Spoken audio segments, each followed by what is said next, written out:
માથે પાકડે ના કહું બાંધેલી હોય ને અને આમ તમને કોઈક વડીલોની આમ પંગત પડી હોય ને કોઈ જુવાનીઓ ઠાપ ઠાપ ઠાપ લાડવા મૂકી આવતો હોય ને ત્યાં વડીલો અંદરો અંદર વાતો કરતા હોય, આ કોનો જુવાન? તો કે ફલાણા ભાઈ દીકરાનો દીકરો. હા જુવાન લોટકો બહુ જીવરો બહુ છે, તેજસ્વી છોકરો છે, લોટકો લાગે કામે.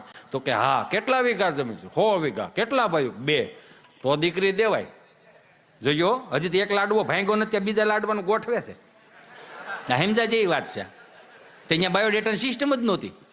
પછી વાહ બરફી વાળો હોય એ તો કે એ છોકરો હારો સુરત હીરા કહે. કેટલા વીઘા જમીન? 60 વીઘા. કેટલા ભાઈઓ? 8 ભાઈઓ.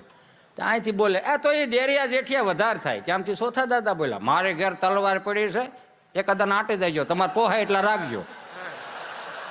એટલે ઘર સારું છે એ જોવો ને ભાઈ, એવું પાછું બોલે. ચર્ચાઓ કરે આ બધા, એ ચર્ચાઓ કરે.